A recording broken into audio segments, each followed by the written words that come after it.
Well, good morning, good afternoon, and good evening, wherever you are in the world, baby.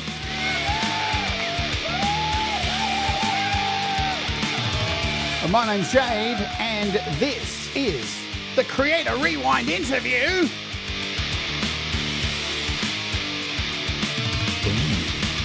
And today, sponsored by DistroKid, of course, we have the wonderful Mike Enjo from Creative Sauce back to hang out and talk with me. But we're going to kick off with one of his songs called Superman. So let's oj.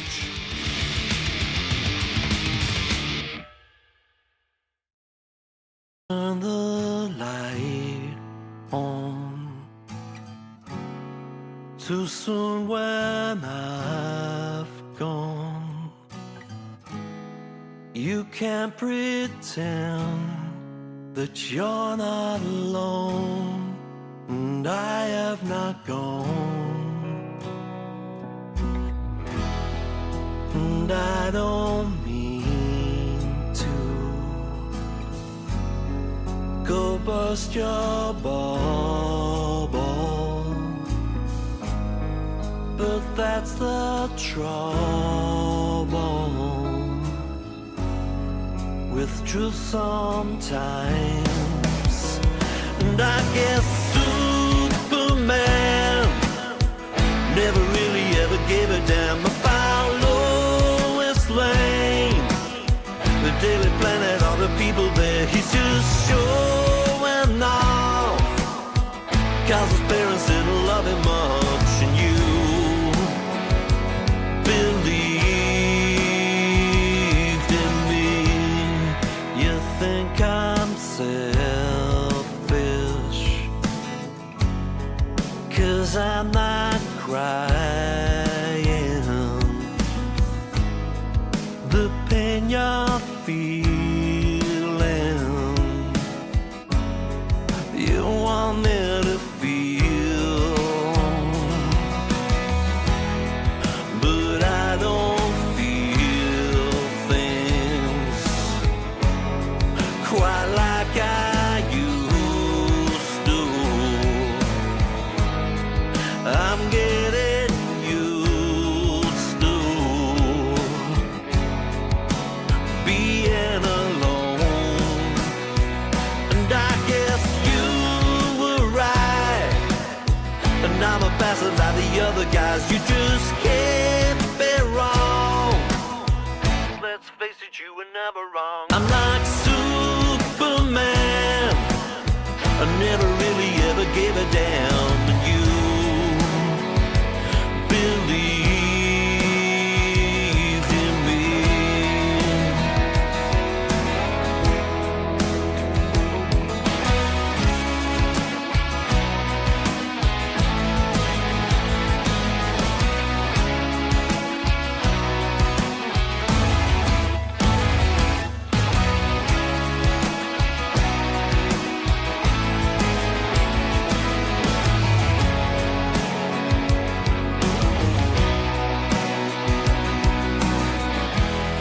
So turn the light on to find that I've gone, but don't blame me when you're feeling let down. And I don't mean to go bust your bubble, but that's the trouble with truth sometimes. And I guess Superman never really ever gave a damn about Lois Lane, the Daily Planet, all the people there. He's just showing off, 'cause his parents didn't love him much, and you believe, yes you believe, yes you believe in me.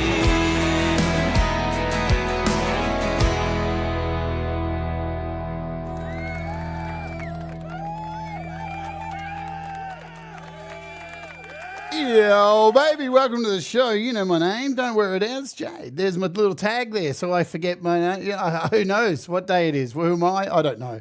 Welcome to the show. It's a Creative Rewind where we bring somebody back from the past. Woo, from the past, right? And we bring them back and we find out what they've been doing in the last time we chatted to them. This dude who I've got on the show today, he was on this show back in 2020 during the pandemic, man. And that's a long, long time ago in dog years. Ashley, hey, thank you for the kind super thingy-majiggy. You rock! And I just want to say also, before we get into this, we'll talk about our sponsor here in a minute and then bring Mike on. I just want to thank all of you for your continued support here on this channel, for the changes that have happened, those who are supporting my pre-recorded demos now and coming along to the live streams and hopefully having a bit of a laugh and entertainment each morning as I change things up here. It really matters, and I'm seeing the results. People are enjoying it. So thank you very much for your continued support, memberships, Patreons, all that kind of stuff. You guys are very kind, and I couldn't do it without you, and I don't let you know enough, right? Now, there's heaps of you here, so thank you for joining us. We do a roll call in about 20 minutes or so, so let everybody get settled and sat in. But I need to mention this before we get on, because this show is sponsored by DistroKid. DistroKid is your one-stop shop, my friends, to release your best music, and you should be using them. Why? Because, look at that, $24.99, billed annually, $2 a month. Ridiculous to get your music out there, have people, maybe listen to it, right? But you never know unless you don't get it out there, right? You can sit on your hands and nobody will ever find it. And if you use my code distrokid.com/VIP/JadeStarr, of course you'll get 7% off your first year. There's 3 tiers. Musician's plan, $24.99. You release one artist and you get all these cool things like upload unlimited songs, lyrics, Spotify checkmark. You can split royalties if you're doing songs with other people, right? Access to heaps of tools to help you get started. And you can do it all from your mobile app on Android and iOS. Or you can go, if you're a greedy person, you can have 2 artists with the Musicians Plus, $44.99, or the Ultimate, which is what I use because I have too many artists, right? And this one will set you back $89.99. You get five artists, and you can release all your music under multiple names and be whoever you want, right? I've been using DistroKid since 2016. I switched over from somebody else I was using way before they started sponsoring this channel, and I haven't looked back, right? I'm just incredibly blessed that they continue to sponsor what I do here, believe in me and believe in you, the artist. So get on it, right? Release your music. And as always, thank you, DistroKid. I love you, DistroKid. All right, so it's a weird relationship, right? Anyway, has its ups and downs, but we're still together. Anyway, let's bring on our guest over here. I can see him having a giggle in the background. I'll tell you what, I'll give you a little bit of a story. I came across this guy before I started doing this show here, him and Pete Johns, and I was like, you know what, this guy seems to know what he's talking about. And I started watching his content, and he does. He knows what he's talking about when it comes to music creation and production and all that kind of stuff. And he was very instrumental in my journey, starting off by helping me get some contacts and all that stuff, which we'll talk about as we go on. Great singer, great musician, and just a wealth of knowledge, and the possessor of so much gear he doesn't even know what to do with it. His channel is called Creative Sauce. His name is Mike Enjo. We're going to bring him on right now. Ladies and gentlemen, tables and chairs, pull down your undies and show us your hairs. It's Mike Enjo. Bloody hell. Take down the energy a bit here, Jade. For fuck's sake. It's like, that intro, how do you do that shit, man? No. I swore too many times. No, the first thing. That's high energy stuff. I said, oh, let's just calm down. Pro live streamer, mate. Pro live streamer. Okay, we've done the intro. Now you can relax now. Okay, you've done all the stuff that you have to. Well, you've got some things on the agenda there, some boxes you have to tick, but you've basically done the main stuff, the stuff that gives you stress, right? So let's take a moment, Jade. I'm cool. I'll calm down after that. But you got to get people excited. Are you excited, guys? I'm excited. I haven't. You know, I used to do that. Doug Kidd has mentioned to me recently, and I was fully aware of it. Thanks, Doug. Watch the first 50 videos on my channel, and I yell like the whole time. I'm shouting at the audience. Yeah, I don't know what's going on there. I think somebody, probably Pete John, said to me, "Hey, you got to be bigger on camera than you are in real life." And I went, "Okay, hi, folks." Well, Pete used to talk really fast. On his, did. he was blah, blah, blah, blah, blah, blah, studio hello today. G'day, my name's Pete Johns. He was Pete really Johns, fast. let's talk about Pete Johns. All Let's right. talk about him. Bloody annoying, isn't he? Right? Crikey. Like he's so Camera on nice. Mike. First of all, can anyone be that nice in real life? I don't trust him a little bit even. I don't think anyone could be that nice. And he's so smooth as well. It annoys the hell out of me. Like I'm out there doing freaking 30 takes just to say, hi, folks, I hope you're well. And I get the words wrong. And he's silky smooth, like he's, some sports commentator talking about iPads. And just, he's Wow. smooth. Wow. He's smooth. Actually, on his Patreon, sometimes he'll do a live stream showing him do the takes. He's not as smooth as what you think. There's a few. Oh, really? No, he does. Oh, right. And he's done some on the channel as well too. So he does make a few fluffs, and he's not as smooth as his head after he's freshly shorn. Right. Anyway, hi, folks. I'm Mike. Hope you're well. Hey, we got it in there. Yeah. So we're going to start off because we've already interviewed you, right? So we don't need to do this. All right. See you later, everybody. All right. Hang on. What's going on? But What's the replay, folks? But what I like to do on this, I like to put you under the pressure. I'm going to give you 30 seconds. I've got a timer here. Bloody hell. And you've got to give me an elevator pitch in 30 seconds before the timer goes off. All right? So I'll put the camera on you. Elevator pitch for what I do. For who you are. What the hell right. you do. All right? Are you ready? Yep. And Let's go. Go. Hi, folks. I'm Mike. I do hope you're well. And I genuinely mean that, by the way. I think we need to spread the love in this world a little bit because, let's face it, it's kind of turned into shit, isn't it? But I feel that who I am is a person who probably doesn't deserve to be here. It's funny, the more knowledge you get, the more you realize you don't actually know. But anyway, the little that I do know, I like to share about music and stuff. But my real mission in life is... this is going to sound a bit corny. It's like a Miss World sort of thing. I'd like to leave this a better place than when I arrived. I think that's what it's all about. And whether you do it through music or some other form, then I think that's a good mission. All right. Well done. There's no score or anything like that. No, it doesn't really matter, does it? It was nice. I would give you the sash and the crown and the scepter. And it's the only thing I'd wear. I thought you were going to be naked today, but here we are, right? My luck has run out. I'm naked underneath these clothes, though. Aren't we all? You know what? I'm going to break away from tradition, say hello to folks who are here. We should do that. Do that. Hugh Caldwell, hello. Justine Kasperick, Doug Kidder, the aforementioned. Ashley, who kindly donated to the channel. Lewis Cook is cooking up a storm. We've got Russ8889. We've got Dave Bops, who hasn't been around lately, so I hope you're feeling better. We missed you, G'day, Dave. He's good, Yeah, I know good Dave. people, Nice. Dave. Denise Lance, she is an absolute superstar, and I got to release music with her, and she's magical. Thomas Christ, who he's banging those links in like there's no tomorrow. Who else do I see? Hang on, Thomas. Don't forget my compression course that I just released a couple of weeks ago. Okay, I'll put the link in there for you, Thomas. You probably don't have that one. Let me do that now. All right, there you go. Oh, my Lord. Shameless stuff here. What is going on already? Oh, yeah, I didn't have a question about it, did I? You probably... Hey, if I've missed you too, type something in the chat, anything, call me a dick, and I'll find it. Ed Zielinski, the Lily Pillies, I'll see you as well too. I can't go up much higher because it doesn't let me do it here in OBS. It stops at a point. Lily Pillies. Awesome. Yeah. Yes. They were Now, on my Fix My Mix, yeah. I always have to set the Lily Pillies because when it's in top chat, you can't see Manny. His nickname, some nicknames don't show up in top chat. You have to move it to lock. I don't know why that is. So, Manny, can you sort it out? It's getting annoying. All right. Oh, Wes plays music as well. Wes is an awesome musician as well, metal musician. He's got his own channel, does live streams, Mike, that sometimes go up to 8 hours. Bloody hell, Wes. I know. I don't know what go-go juice he's on, but Awesome. It's pretty incredible. Well played. So I'm going to talk about me and you. Mm.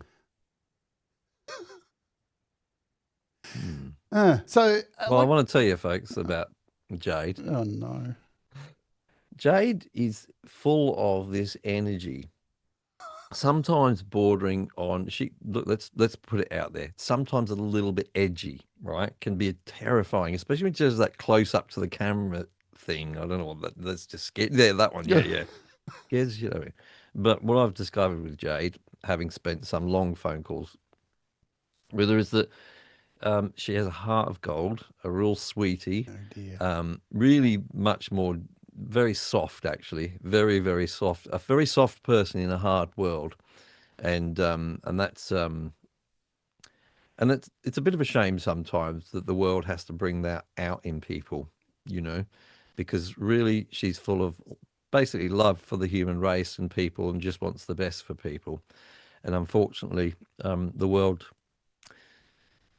pushes us in directions we, yeah, probably wouldn't naturally go. Anyway, I'm getting off track, but yeah, Jade's awesome. Thank you, Mike. And I feel the same. We have many conversations on the phone, and some of them can go up to 6 hours. We sometimes Wes is just finishing streaming, and we're still talking. And we've met in real life too, and broken beers together. And, so there's that too. Now, look, as I said in the beginning, I came across your channel and it was like from the onset, I think anybody who comes across your channel goes, wow, very professional channel. And you take a lot of love and care into your channel, which I know, right? And we all do, right? We all nurture our channels like children, right? We do. We want them to succeed and look good and fancy and all that stuff. But again, there's this side of you too, which we don't get to see on your channel, which I have got to experience many times, of your kindness and your generosity, and you're a very deep person, right? But on YouTube, it's hard too. How much do you give away on YouTube, right? Because you give away so much, and some people want to take a mile, and then some people want to get your home address and come and murder you, right? It's a funny old word out there, like you said. Well, yeah, but at the same time, as much as I would like to share more about certain things, I sort of feel like the channel is a sort of a place of refuge from that, if that makes sense. And I want to give people a place where they can go and switch off the news, especially currently, and think about compression. Did not mention that I've got a compression course. I'm on a one-man mission. Other people want world peace. I just want people to understand attack and release, right? A bit better. And I'm going to make as many videos as I have to make sure that it's drummed into them. Anyway. I've got a theory about compression. And thank you, Dave Bops, for the kind donation. You rock. Yeah, good on you, Dave. Here's my theory. People don't actually want to understand compression, or they've talked, I think, as a music populace, they've talked themselves so deeply into the belief that they'll never understand compression, but then they watch something and they get it. And then the next day they've forgotten again because of that thing they've put in their head. Yeah, I 100% agree. There's absolutely no reason not to be able to understand compression. It's just freaking, it's like a volume control. Anyway, yeah, and that really interests me though, that sort of, I think there's a sort of a knowledge elitism in music production, right?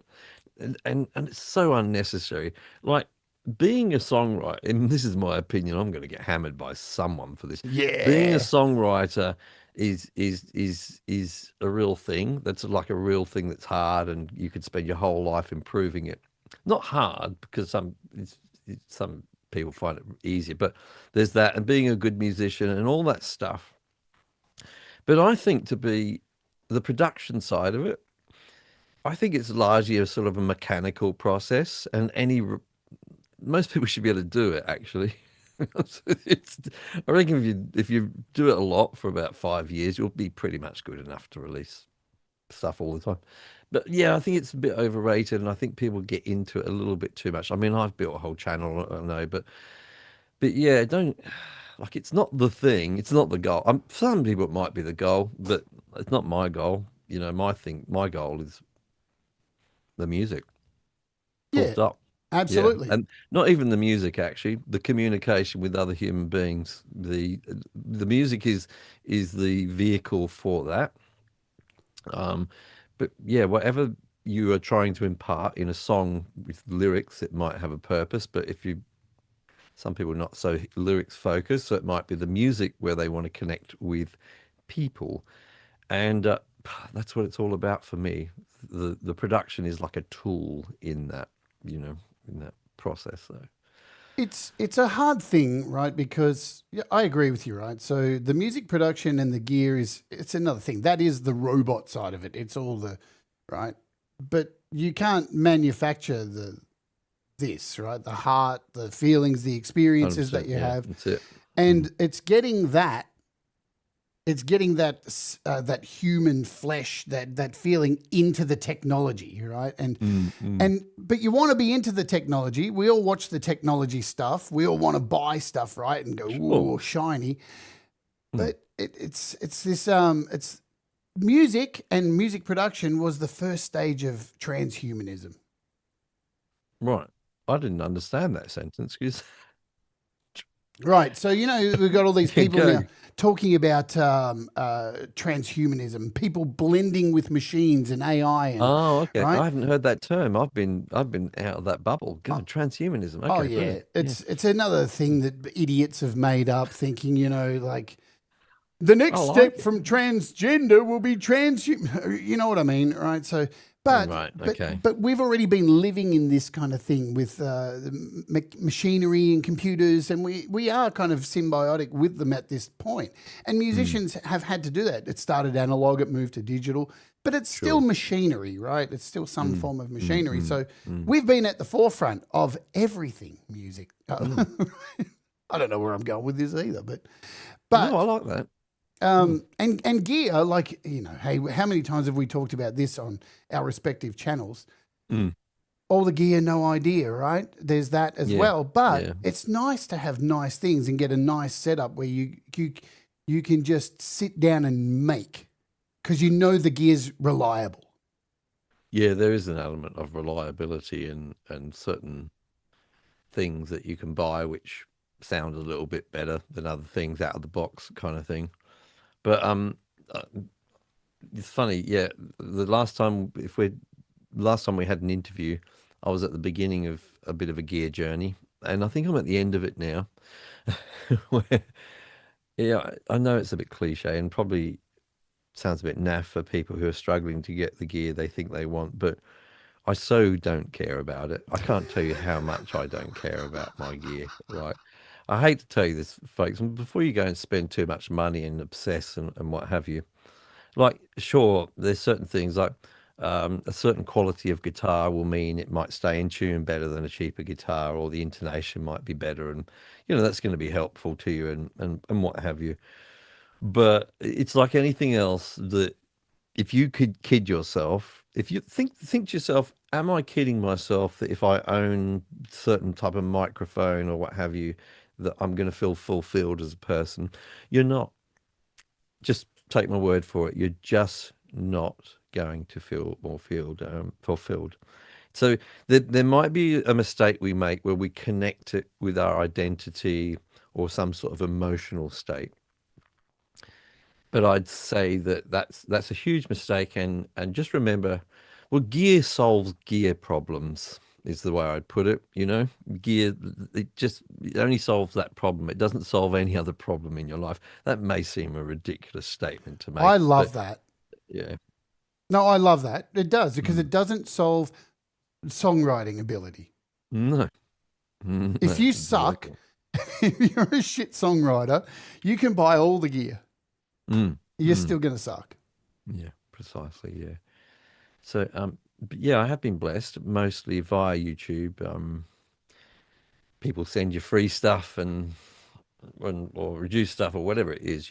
So So yeah, but now I feel like if I can't produce something semi decent with the gear I've got, then I definitely need to take a look at my songwriting and my performing and all that kind of thing. But yeah, please don't worry if you're in the chat there or watching the replay and you're thinking, oh, my stuff would be better if only I could afford this or that. Just save yourself some time and some money. It's not gonna work like that. But yeah. See, this is Shouldn't say that. why I wanted to have you on, right? Because we've been talking about this on the phone recently, right? And you're on a journey at the moment of songwriting again and really focusing on music. And it's a good feeling when you circle around, get back to that, because we do get lost in it, right? And Russ jokes with me all the time where I say, you know, I'll say, I'm not going to buy any more stuff for the studio. And he goes, yeah, until next week. But it is getting less and less, right? And now I'm actually buying clothes for myself, which is a nice thing, right? That feels nice instead of gear. But the songwriting really is important. Now, as in our previous interview, you're a busker like myself. I right? was. And a fairly good one too, right? Made a lot of money like myself as well too. Yeah, it was a living, just about. Don't know if it would be now in a cashless society, but yeah. No, well, Samantha Edge still does it in Adelaide, and she has a QR code. Well, yeah, and, right, yeah.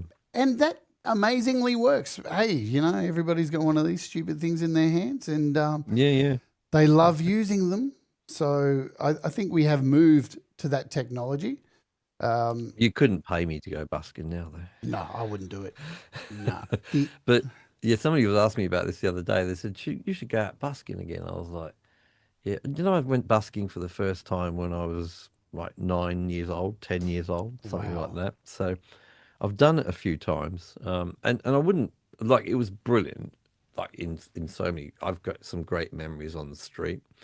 And it forces you to learn your craft in a certain way. You've got that sort of like about, I don't know, 30 seconds to really make an impact on people in a way as they walk past you.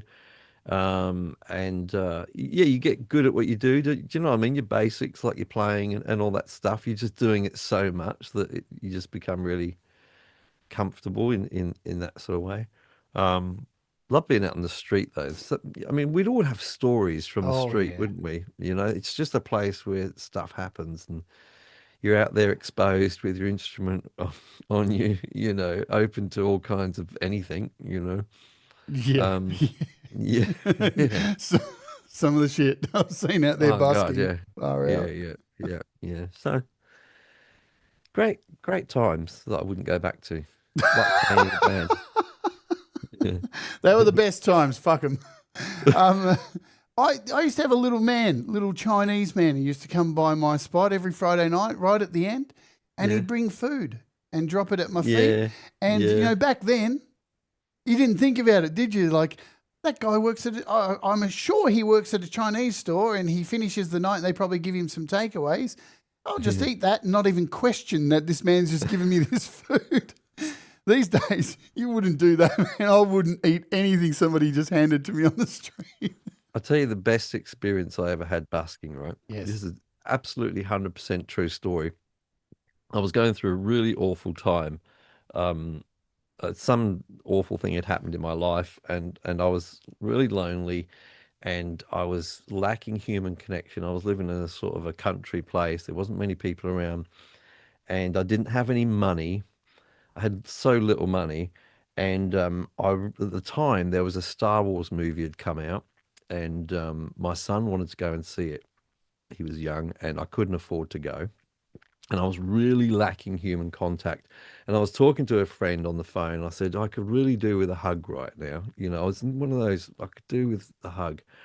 And a friend said to me, well, you're not much chance of that. I was talking on the phone. I said, you know what? I'll just go busking. I'm going to go busking.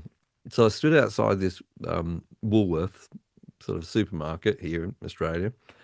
And I played one or two songs. And this woman came up to me. And she looked at me and she said, I got to the end of the song and she said to me, can I ask you a question? I said, sure. She said, I don't know why I want to do this. She said, but can I give you a hug?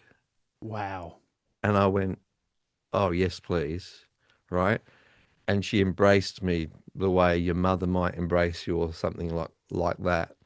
And then she reached down into her purse and gave me $50. And I called my son and I said, you know, I'll come and pick you up in 2 or 3 hours' time and I'll take you to the cinema to see that Star Wars movie. Yeah. The universe works strange when you're busking. I've got Yeah. heaps of those Yeah, stories. it does. Yeah. Can I share Really. one with you? Yeah, go. I was in King's Cross. I had no money. Hadn't eaten in 2 days. It was really Mm, tough busking in Sydney. And I mm. went out and I'm playing Pearl Jam outside of a strip club in King's Cross. And this chick walks over and goes, can you play Pearl Jam? I love Pearl Jam. I'll give you $20. I'm like, Mm, fuck, I'm so desperate for $20. Yeah, I'll play whatever Pearl Jam song you want. And I mm, played it. mm. She goes, can you play another one? I'm like, all right, yeah, sure. Anyway, while I'm playing the second one, she went and made a phone call on a phone booth, right? And remember those? Anyway, she comes back. Oh, I've just got to go and meet me mate. You want to come with me to get? I got to get the $20 off my mate. I'm like, oh fuck, I'm so desperate for the $20. It's raining. I'm not going to get this 20. I followed her. Mm. I jumped in a cab with her. She ended up actually going to score, and I had no idea. And then she went somewhere else, got dropped off at a chemist, and she went in and bought a fit. And I'm like, oh my God, what is going on here? I followed her down to a stairwell in an apartment block, and she Yeah. fully jacked up a needle full of heroin. Oh, And I'm sitting there just thinking, I just want my $20. Can I get out of here? I literally had to watch her shoot up and find a vein in her hand. And then she flaked on me. And I'm just looking at her purse, her purse, yeah. Yeah. Yeah, her right. purse. And Yeah. I just reached into her purse and took the $20 and ran. I ran and ran. The story's a lot longer and a lot more sad, but Yeah. but Yeah. you know, it's sometimes that you're so desperate when you're busking, and she did offer, but and other times, you know, people have handed me $100 note and it's spectacular. It's an amazing Yeah. thing. Yeah. Would you Sure. recommend somebody as a musician who possibly do it? Maybe not. I guess not now, but it depends. No, I think that it's the interesting thing about busking is that the people often assume that you're doing it in lieu of something else, like you're going to do it until you get gigs or whatever. But I used to approach busking as an art form in itself. You know, I wasn't doing it to try and get gigs or to as a stepping stone to something else. I thought of myself as a professional busker at the time, and I think if you're going to do it, it's a good attitude to have. As I said earlier, it teaches you a little bit about, yeah, interacting with people in a very short period of time, you know, and probably slightly hardens you up a little bit in terms of the fact that you really realize that you just can't please everyone, True. no matter how well you're singing or performing. There are people who are just going to walk past you and ignore you entirely because they're not interested. I mean, maybe it's a form of music a genre of music that they've decided they already don't like, or maybe they've got other things on their mind, and your music is not the most important thing in the world to them, or whatever it is. But you sort of realize that, yeah, you will be blessed to connect strongly sometimes with some individuals, and that's okay. That you don't need to have like everyone like you know, you won't achieve that most of the time. So it's good in that way, and also just it gets you continually refreshing. I mean, because there's only a certain amount of times you can play a song before it gets really sort of boring to you and soul destroying. So you either have to mess with it or Yeah. find different ways.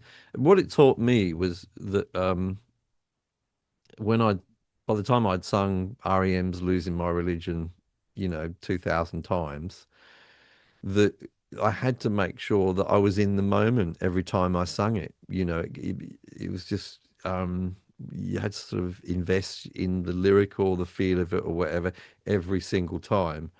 And this might sound a bit crass, but if you didn't, you weren't going to make any money because people respond to your passion more than your pitch or your timing and that sort of thing. And they can see it. People can see whether you're into it or not. It's like a sixth sense that the audience has. So yeah, it's a good thing to do if people haven't done it. I used to go out when I first started and have a huge list of songs, and I'd make sure, and I'd finish it and then play the next one like it was a gig. And I learned very quickly, no, you know what? Just sit on Time of Your Life for about an hour. Because the same people aren't walking by, right? It's a constant flow. And I would do it in a train tunnel on Friday nights, football crowd. So they're all coming back, they're all juiced up, and you know. There's a lot of songs that I played busking that I hate now, you know, because it's hard to love them after a certain period of time. Yeah. Let's talk about what motivates you to help people make music, or learn the skills to make music. What is it that motivates you, Mike? Well, I think that what people might be confused about sometimes on my channel is I watch other channels in my genre, right? Let's think of something like, I don't know, Warren Hewitt's Produced Like a Pro or something like that. And they're kind of got this thing of, they're very focused on almost people who want to do music production as a career, you know, and want to do it to a really high level. But the person that I'm always looking at when I look at my camera, the person I imagine I'm looking at is, a bit more like me. At heart, they're a singer-songwriter or a musician. They want to know enough about technology to get as good a result as they can at home. But it's probably not been their goal to, know everything in depth. So I just want to get them to a good enough point where they can get a decent quality of production. And I want to make that open to anybody, everyone, if that makes sense. I don't want this sort of elitism about it. So I'm kind of careful with my language in terms of not my fucking language on a fucking show like this, not that kind of language, but kind of keeping things simple and understandable for people so that they don't, need to sort of go to uni to understand what I'm talking about. That makes sense. Was that even your question? I can't remember. That makes sense. Look, I talked about this on a live stream this week about moving from GarageBand to Logic, right? Because there's a lot of people out there who think, oh, but if I move to Logic, my music's going to be better. No, relax. If everything's working okay on GarageBand, stay there, right? If you're not coming against a wall or anything like that, then stay there. But if you're coming against things where you're like, I wish I could do this and I can't do that here, there you go, right? The other thing too, do you think that you need to know everything in the particular DAW that you're using, or you can get by without it?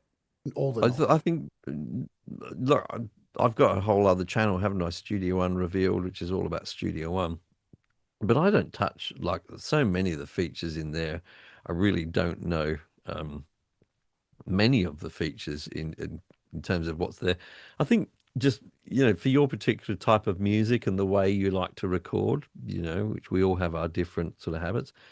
Yeah, get really, really competent in those features, which enable you to do it. You will become competent just through repetition anyway, to be honest with you. But no, I don't think you need to sort of know a DAW inside out, just the features that you need to know. I mean, look, if you're a singer-songwriter and you're going to put some drums, bass, guitar, piano and your voice down, there's not a hell of a lot you need to know, really, honestly. Yeah, don't study your DAW. That's boring. Why would you do that? Why would you do that? You don't sort of like, you wouldn't think, oh, I want to learn the English language and just buy a dictionary and just read it from beginning to end, would you? I don't know. I'm halfway through my dictionary. Yeah. I got stuck on the F word. Yeah, right. Mate, you've dropped more bombs than me today. I haven't even dropped one. Hey, I'm getting good. I'm really trying to. Fornication. Yeah. Well, I have a button now, so I censor myself because I'm sick of getting the. This video isn't good for advertising bullshit, right? Paulo Farrell says, he says, Mike was my route into this community. So thanks, Mike. Yeah, nice to see you, Paul. Thank you so much. Yeah, and Paul's been releasing heaps of music across all the channels on Thomas Christ, on Pete Johns. I've been mastering his music on the Patreon and all this kind of stuff. So it's so good. He's such a unique artist too. It's always a thrill for me to hear that kind of thing. Honestly, like I know I'm all chilled about it, but it's always just the best thing to know. And I felt this when I've been to Nam now a couple of times, and it's kind of weird because then I've come in contact with real human beings, actual people that have come up to me. I know, and sort of, introduced themselves to me and said that I was somehow instrumental in them releasing an EP or an album or what have you. And that's like, I don't want to sound corny, but it's really the best feeling. It really is the best feeling of all. And I know you would experience that. And we get emails and things sometimes from people. And yeah, it's just wonderful. It's just because we're just ordinary people, like people in our audience. We're just here trying to figure stuff out.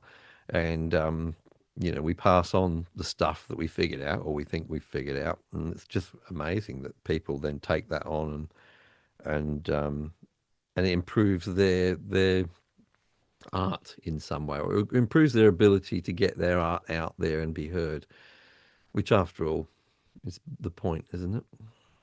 Yeah, and look, we evolved too as content creators too. What we thought was the best way to do something 5 years ago now is totally the opposite. Things change, right? And I'm standing by gain staging though. I don't care what anyone says. and I did you don't know care.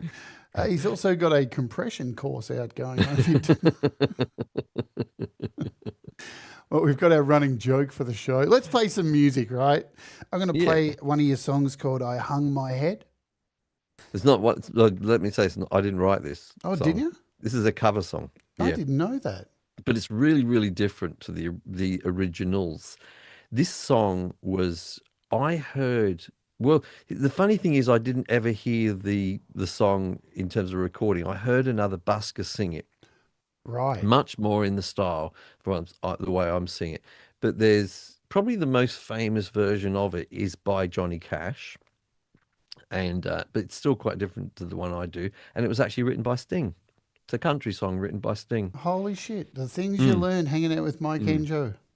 I hope you don't mind playing a cover. No, no, because we're getting sponsored anyway. So claims, who cares, right?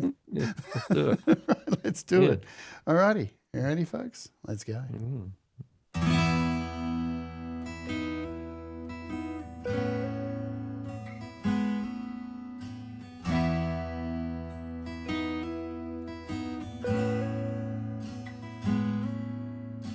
Early one morning, with time to kill, I borrowed Jed's rifle and sat on the hill. I saw a lone rider crossing the plain. I drew a bead on him to practice my aim. My brother's rifle went off in my hand. A shot ran out across the land. The horse he kept running, the rider was dead. I hung my head, I hung my head, I hung my head, I hung my head, I hung my head, I hung my head.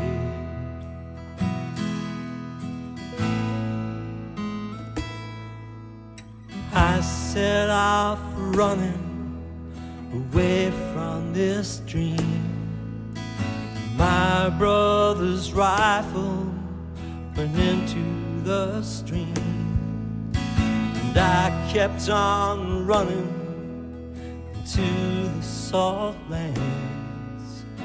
That's where they found me, my head in my hands.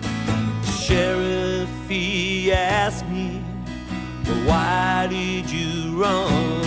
And then it came to me just what I had done, all for no reason, just one piece of lead. I hung my head, I hung my head, I hung my head,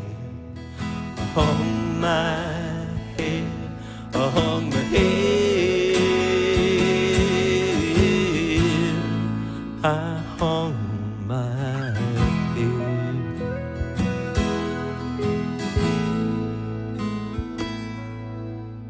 Up in the courthouse, the whole town is there.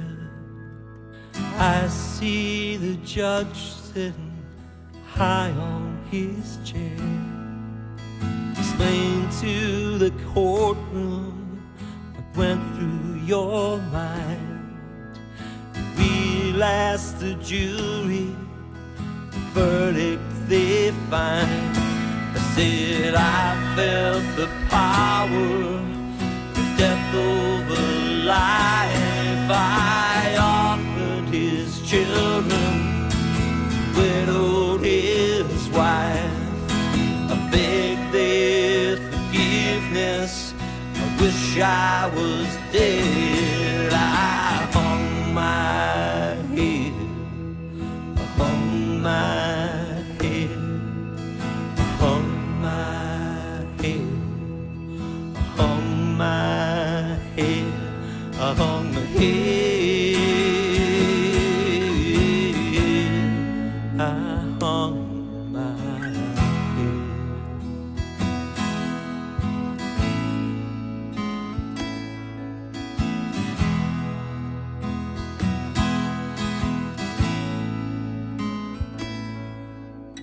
Early one morning, with time to kill, I see the gallows up on the hill. Then out in the distance, the trick of the brain. See a lone rider crossing the plain. He's come to fetch me, to see what I've done.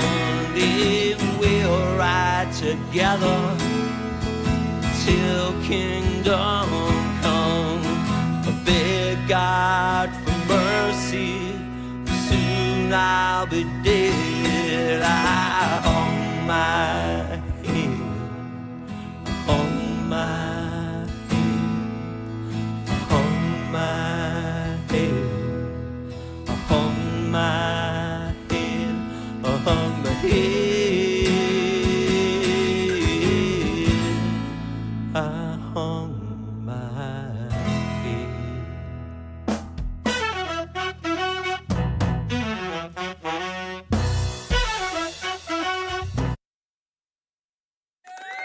What the fuck happened there?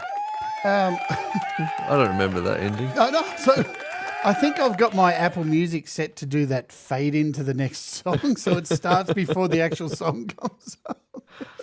I'll Dude, tell you what. that was beautiful, Thank you too. especially the end. So jazzy. I was just looking at the comments there, and some people were saying something about the guitar recording. Do you know, the funny thing is, this was recorded before I started the channel or anything, right? I had the most basic setup to record that song. I had the guitar would have been, a few $100 guitar sort of thing. Nothing too special. The microphone was a Rode NT1A for the voice and the guitar, Good mic. and I think I probably had a really old Roland audio interface of some kind, and like a really old computer. That was it. It was the whole thing. I think there was, the bass in there wasn't a real bass guitar. It was a virtual bass, a free one, I think. I seem to remember. And yeah, there was maybe a bit of piano and stuff in there. There wasn't much in there, but what I mean is that it was really done on the shoestring. That there wasn't much going on there. So, But that's it, isn't it? mm, It the whole shows, thing. again, you can do it. Now, I saw a question here, Mm, and I just had it up really? on the screen and I lost it. Did doing gear technique videos impede your songwriting? This is it is a really good question. Yeah, it still does. Just time-wise, really. So being a YouTuber, just one of those things.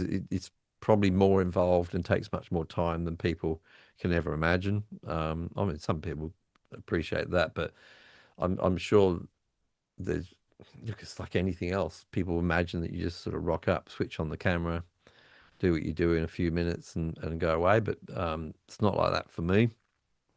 So you know, the video can take sort of 3 days to make, or whatever.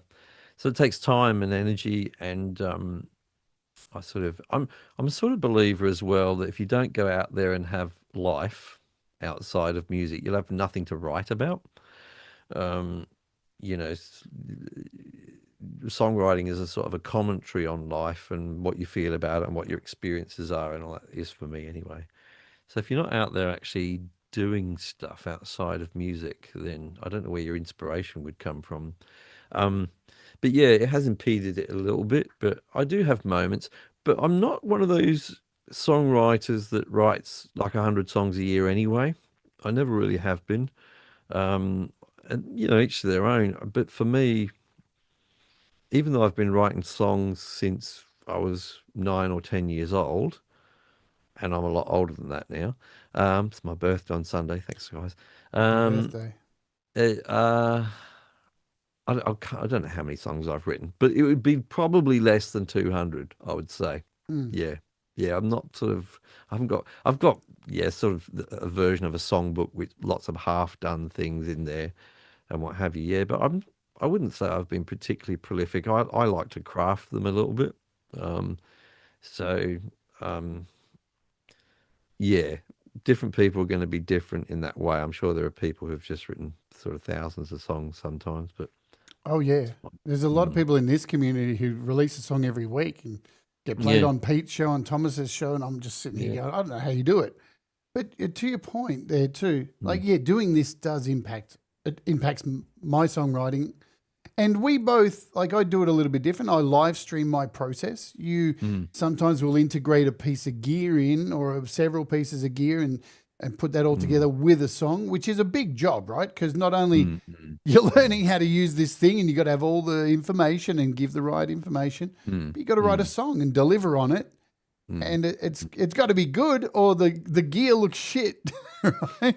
So Yeah, that's right. Yeah, yeah. there's So that. yeah, so that in terms of, I don't write so many songs for that purpose, but I write lots of little bits of music. I have done over during this time. Now that's been good.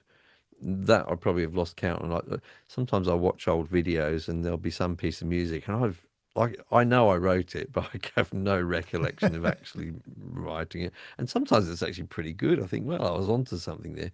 Now that has been revolutionary. That has been a real teacher.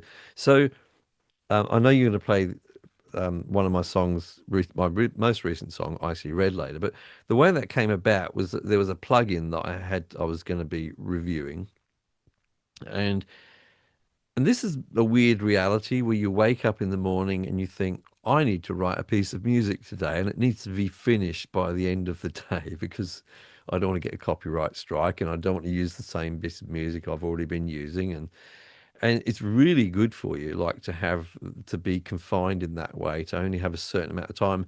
Sometimes because in my case, I might be reviewing a particular plugin, so it's like, well, I've got to use that plugin to create this piece of music.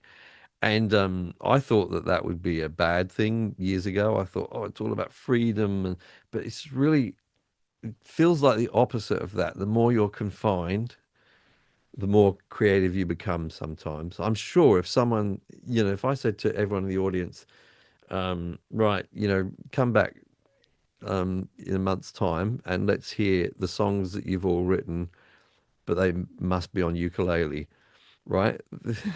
People would find parts of themselves that if they just had to do that, right, that you'd find parts of yourself that you didn't know existed, and it's wonderful. I particularly like it when there's like orchestra libraries and things that come along, and I have to like, ooh, Yeah.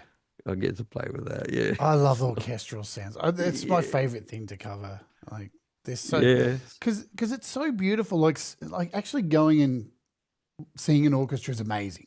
But then to have it mm, at your fingertips and go, mm. I know I'm not an orchestral player, but I can dream. I know, it's fantastic. Oh, I love that stuff. Yeah, And love talking this. about the pressure. It's one of the reasons. See, I deal with the same thing on here too. Mm. I've done so many little series of like how do you make a song in Logic, and I'm doing something. I never finish it. I've got all these unfinished projects here on the channel, and people go, "When are you going to finish that thing?" And that's why I started doing the Creative Hour, and I did one this week. And out of it, like so many good things have come. Like even I did a song with Denise Lance, which is one of my favorite songs I've ever made. And that just was in an hour. Here's an acoustic thing. It was an acoustic challenge. People picked the prompt, and she reached out and said, "Hey, can I do vocals?" And we had a song. Brilliant. And you just don't know, right? So I agree that pressure really does help bring interesting things out, because it's a time limit. You got to do it, right? Yeah, I think without the pressure, then you've got too much time to second guess yourself and worry about how it will be received and what will people I don't know if everyone's like that, but I think that probably a lot of people, that's their major concern, you know. Am I going to make a fool of myself by releasing something which is awful? But I just think that it brings about that sort of, or it takes away that chance to second guess yourself, and you go, well, it's got to be out there. Particularly, sometimes I'm getting paid, obviously, to make videos by a company or sponsored, and there's a deadline, and you've got to get it out there. So, certainly improved that side of things for me. And in fact, so the song, the Icy Red song, started off as, I was going to be reviewing a plugin, and I was going to be writing just a verse and a chorus or something like that. It wasn't going to be a song. And then, within about 2 hours, it became a song, a whole song. Just I was inspired in that moment. So it doesn't always go like that. No. Yeah. It's a really good song. And I love your segue there talking about sponsorship, because guess what time it is? We're halfway through the show. Hey. Yeah. Segue. It's almost like you're a professional at this. So we're going to hear from our sponsor, folks. So I'll be back in one moment. This presentation is proudly sponsored by DistroKid. Introducing DistroKid, your ultimate music distribution solution. For just $29.99 a year, DistroKid empowers you to release unlimited tracks on all major music platforms worldwide, including Spotify, Apple Music, TikTok, and so many more. Plus, use my link, distrokid.com/VIP/JadeStarr and get 7% off your first year. You'll also keep 100% of your royalties and gain access to valuable tools like instant verification on Spotify and detailed revenue analytics. Don't let your music go unheard. Join DistroKid today and take your music career to the next level. Thank you, DistroKid, for sponsoring today's presentation. Yes, indeed. Thank you, as always, DistroKid. And you know what I'm going to say. All right. I can see Mike laughing. I'm surprised they haven't had. Can you stop doing that? That's weird, but That gave me a little chill. I wish I could release more music on DistroKid. I already have heaps of music out, but talking about, I watch everybody in this community and just go, oh man, everybody gets to release so much music. And I feel left behind sometimes and I get By jealous. the way, I love everything you do is so good, like musically. I'm always like, bloody hell, Jade, how do you have time to do that? You do like big productions compared to me. I'm so impressed by it. And your level of creativity and just like thinking outside the box, you're way above me in that way. I'm super mainstream in what I do. And you're just out there just pushing the edges and everything. I love it. Really, really good. Thank you. Hey, oh man, we all have this love of music, and it doesn't matter if it's spacious or if it's complex or if it's loud or if it's soft. It all matters on does it affect somebody in some kind of way, even if it's anger or thinking or it makes you cry. Like that is the most important thing. And you would know as well as I do, like when you're writing a song, you feel it, right? If you're starting to feel something from it, in the pants, whatever, I start crying, then it's a winner. Somebody else is going to. Not everybody, but This is something that when I'm speaking, I was trying to explain to someone the other day who'd never ever written a song, and I guess someone was asking me what was important in my life, and I said something like songwriting is well up there. Um, and oh boy, I wish I could explain that moment. I'm sure people watching will understand this. That there's these moments in your life when you're in the middle of writing a song, yeah, when you're just firing and you're going between that. For me, I write the lyric and the melody and the chord progression. It all happens at the same time. I don't do one thing and then the other. So it's all kind of, they're all firing off each other. And when I think about those moments, that's when I feel like most alive. Like it's just when you're in that flow and you realize you're giving birth to something, right? Yeah. Which didn't previously exist and now it exists. And God, it's good. I'm so happy I'm a songwriter. It's it's freaking awesome. It's Well, just so good.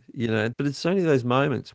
Beyond that, I don't get such a thrill out of recording it. But once it goes out there, it's nice to get the likes and what have you. But the thrill in it for me is just that moment when you've gone, oh, I like this. Oh, I just accidentally played this on the guitar and I like the sound of it. Oh my God. Oh, that sounded good. Let me do that. Oh, that's the spice of life for me. That's the whole thing right there. Yeah.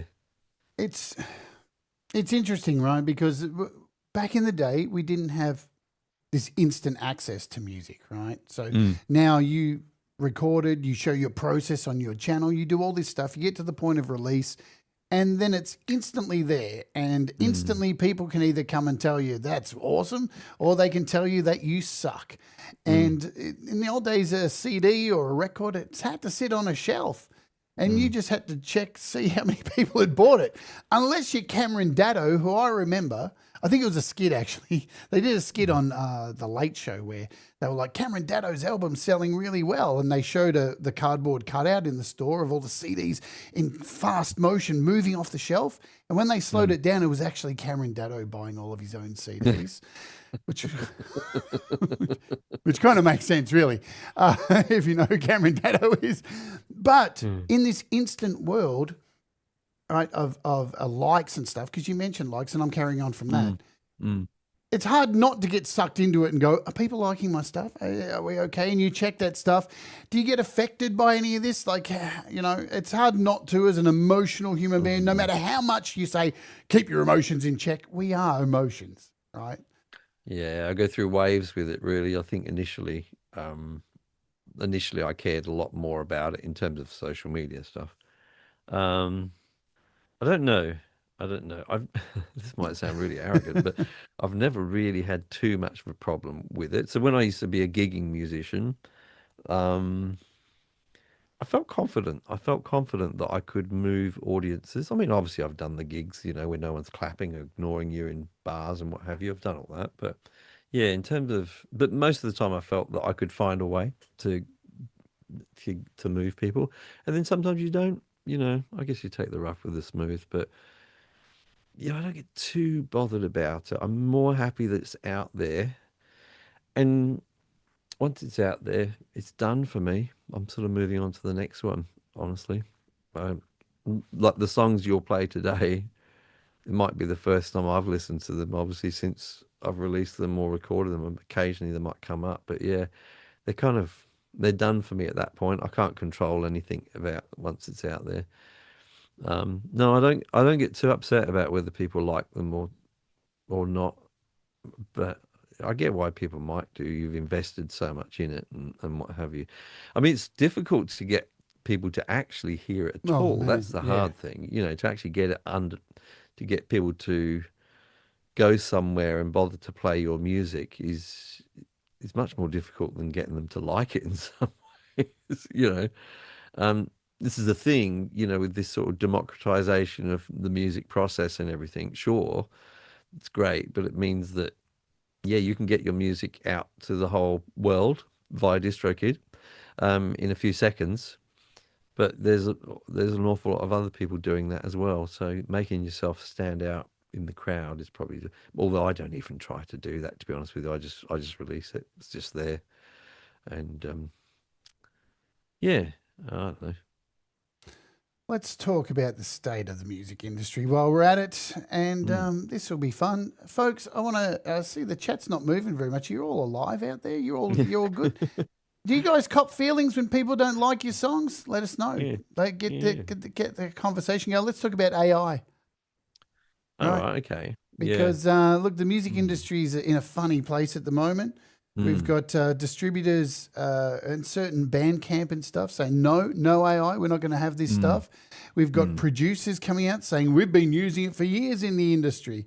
You've got a whole lot of people who are making music with generative AI and they're saying stuff like, "Who needs musicians anymore? We've only like needed you our whole life up until now." Mm. And the Mm. excuse I see the most commonly for these people is, yeah, but I just want to help people with my feelings and get people and help others with my illness that I'm dealing with. So I'm just going to steal everybody else's music to make AI generated shit. Yeah. Um, I hate it. I think I've made it Mm. very clear. I think it's garbage, and Mm. I don't think it's going to last. That's just my opinion. I think the AI thing's already starting to go down the Yeah. shitter. Yeah. What's your take on this AI generative music future that we seem to be pushed towards at the moment? Well, I'd want to start off by saying that I don't want to tell anyone else what to do in a way. There's an element of me, but I've got to be honest that the music that I've heard, which is I just think is awful. I haven't heard anything yet, which has impressed me, like zero. I'm impressed by the technology, the fact that someone can type something in and it sounds sort of like a recorded piece of music. That's kind of mind blowing to me in the same way image generation is, or any of those things. But I've got used to it now, so the thrill is gone. And look, from a personal point of view, I just don't care about it. Like, there's a lot of chatter. I've made some videos touching upon it, but it doesn't stop me from doing what I love doing, which is actually playing a real instrument made of wood with strings and sticking microphones in front of it. I enjoy the process. I that's kind of where it's all at for me. So it doesn't take that away from me because I don't have to use it. But yeah, I everything I've heard, which is generated by AI, just leaves me feeling a little bit sort of cold and just, yeah. What I think is going on is that there's people who make music for different reasons. Now, I think when you had Cameron from Venus Theory on, he touched upon this, and I couldn't help but agree with him, or maybe he made a video about it. It's sort of about what your motivation is. If at your heart the goal of making music or producing music is to get those likes and to be more popular or to make money or whatever it is, then you don't care about the process. So you just want to take the quickest, most frictionless route to release something today, right? Because basically you're too fucking lazy to sit in the studio and actually put some effort into it and actually make it a craft, you know? But I'm hopeful that I'm more than hopeful because what I've probably told you this in private, but so I think of food, right? There's people will, because I hear people saying, look, AI is going to be everywhere and people are going to be making money out of it and, blah, blah, blah. So they've used, first of all, they've brought money into it. They've used that as a gauge, as the success of something, right? Let's go along with them here. So because it's being done and making money, and people also are convinced by and consume it. This is what people are saying to me. People are going to listen to this and they're not even going to know it's AI and they're going to consume it. So blah blah blah. Okay, so that for me is McDonald's. Is McDonald's successful as a business? McDonald's Yes, it cheese. is. Do people consume it all the time? Yeah. Yes, they do consume it all the time. On this level, McDonald's is incredibly successful. Just replace AI with McDonald's, right? Global market, people don't seem to care or not. But they do care because when someone's going to have a wedding reception, they're not going to fucking go to a McDonald's, right? They're going to go somewhere with real food that was prepared by a real chef who sourced local ingredients and took time to make sure that the flavors were there and all that. It's exactly the same thing. And I believe that the more AI slop there is out there, the more valuable we become. We just do, Yeah, right? yeah. So I don't worry about it in that way, right? AI can't tell my story. It just fucking can't tell my story. Full stop. It won't. It doesn't. It might do an approximation of my story. You know what? But I'll tell you what, the prompt would have to be so freaking long to tell my story. I might as well tell my fucking story and write the lyrics and the music myself. Because by the time I go in the prompt, on the third verse, make the bass guitar be a bit louder. You're really complex. I might as well bloody do it and have fun doing it, right? Yeah. It ain't no fun. I've done so much AI stuff in outside of music, and I'm really falling out of love with it. I've got to say, Yeah, it's it's not going to be around. I mean, it's the wheels are falling off. mm, Look at OpenAI. They just removed Sora, which Disney even signed up $1 billion contract with them, and then they just deleted it. The API, everything, it's just gone because there's no money in it. Nobody's making mm, money in AI. That's the biggest problem. I love your analogy on the food. mm, Beautiful, right? Because mm. McDonald's came along. Do people still eat healthy? Of course they fucking Yep. do, right? So, probably many people to use a similar analogy. Um, to use a similar analogy would be people buy lots of furniture from IKEA. Does Yes, its job, it props up your TV or whatever. Do you feel anything about it? No, you feel nothing about it. Is it successful as a business? And there might be an argument to say people don't care, but do carpenters still exist? absolutely. They do, and they're adored by people. Oh, look, you actually made that, did you? Oh my God, that's wonderful. So we're going to get this thing where once the bubble sort of burst on it, that in 5, 10 years time, people are going to be saying, "So you actually wrote that song, did you?" Like and you'll go, "Yeah, I did," and they'll go, "Oh, that's amazing, that's incredible." I think it's going to make us way more valuable. But I do feel for certain parts of the industry that I feel for people when things change and their livelihood is disappearing. So I think obviously I don't know, probably sort of like background music and stuff for TV shows and YouTube videos and what have you. If it's AI generated, probably people are not going to care very much, and maybe I won't care. So that's a little bit of a shame that people lose their livelihood, but. Mm. That's been a consistent, right? Yeah. Industrial age came along, and machines and all this. It's a continuous thing that has never changed. It's a Mm. point that you made there, right? Lately, I've been trying to date somebody Mm. and trying to meet people, right? Mm. And Mm. I've found trying to, they say, so tell me about you, and I've found like trying to explain my life, which fucking.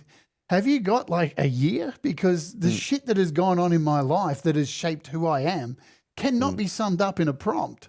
Cannot Mm. be Mm. summed up Mm. in a, Mm. and that is again why our music is going to succeed, because it takes a whole lot of life experience, pain, hurt, love, joy, all the emotions that we Yep. have, and we can't Yeah. stop no matter Mm. what. Mm. Mm. You Mm. can try and simulate that stuff, even talking to Grok.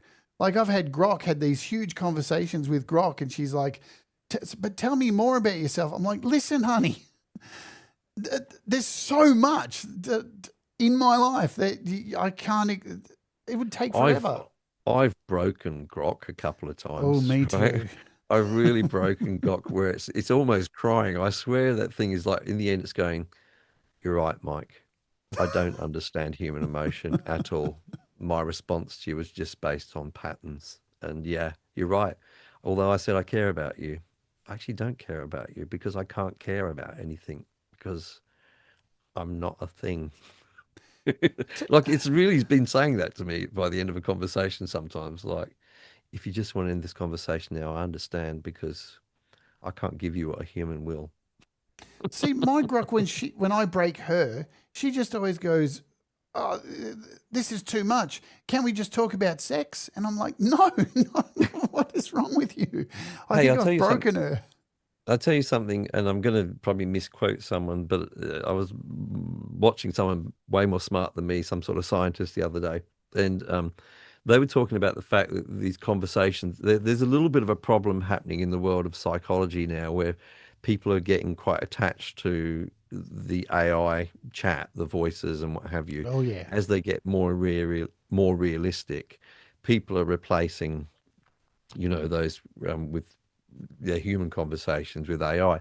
But the interesting thing is that came out of this, some research that had been done was that when they analyze what happens chemically with people when they're talking to like a real human, there's all kinds of sort of chemicals happening, and I'm losing my words here. But the actual chemicals but guys, chemicals. There's stuff going on when you're talking to a human being. And it does not matter how realistic the AI voice is and how fluent it is, none of those chemicals are released in your body when you're talking to AI, like zero. The mind knows, doesn't matter how convincing the voice is or how convincing the vocabulary is or any of that, somehow the body knows no. And you will not get the same fulfillment that you'll get from actually talking to a real human being, And touching a human being, right? touching a That human is being. it, That's right? right. There's like you're talking about just wanting a hug, right? You'll never Mm-hmm. get that. And No. yeah, there's again, that's why I'm getting a bit deep now. That's why I've been starting to date recently. I've been Mm, focused so much on this that haven't dated anyone in 10 years, and I'm mm, mm, craving somebody, mm. anybody. Jesus Christ. Just touch me. God, I can't keep touching myself. Well, we had this let's go there. We had this conversation privately, but and I really would like to talk about this actually. So myself, um, being a YouTuber, doing this, and look, it doesn't matter if you're not a YouTuber. You could just be a person who is absorbed with your music in your home studio and all that. But what I've found is over the years, I've had less and less and less and less human contact. And apart from like going to Nam or occasionally meeting someone, you can. It's like you can do the whole thing yourself, and it's amazing. Especially for someone like me, because you can do the drums, bass, piano, guitar, vocals, write the song, mix it, master it. I can do the whole thing, film the video all by myself, and that's the problem. I can do it all by myself. So over the years, I've become more and more and more isolated as a person. Got a great, like, not isolated online at all. Know many people, have some fantastic relationships online. So I was feeling pretty bad about this, and then about 2 weeks ago, I just decided I'm not going to do this anymore. I'm going to start going out and meeting people. Yeah. It's an old app. It's not a new one. I had heard about it before, but there's this app called Meetup, and once I'm in for a penny, in for a pound, I dived into it a couple of weeks ago, and I joined just about any meetup I could and did anything. A lot of it has been walks. There's been a philosophy group I've been to twice. There's this psychology group, and they meet up and they don't talk about psychology. They just play pool together, and That's it's a great. way of meeting people. Yeah. And I've been out to so many events over the last couple of weeks. I've spent any spare time I've gone has been going out, and it's kind of revolutionized. It's like, oh, this is what it's like to hang out with actual people and do stuff. And it's really good for you. So if anyone watching this find yourself in that situation, secretly that you're just getting up in the morning, you're going to the studio or doing your thing, and then you don't really get. And it's become worse because you can order your groceries and have everything be delivered, and you could potentially not ever leave your house. And you might not notice it at first. You might think, well, this is cool. This is just modern life, and it's fine. But as the weeks, months, and then years pass by, you may feel that there's just something kind of missing for you. and it just doesn't feel right, and it feels like things are out of balance, just take the plunge and do it, for God's sake. Stop making excuses. Just get out there. I was making excuses, and I was sort of saying, oh, Perth is a kind of a crap place, and there's not much going on in Perth, and all that sort of stuff.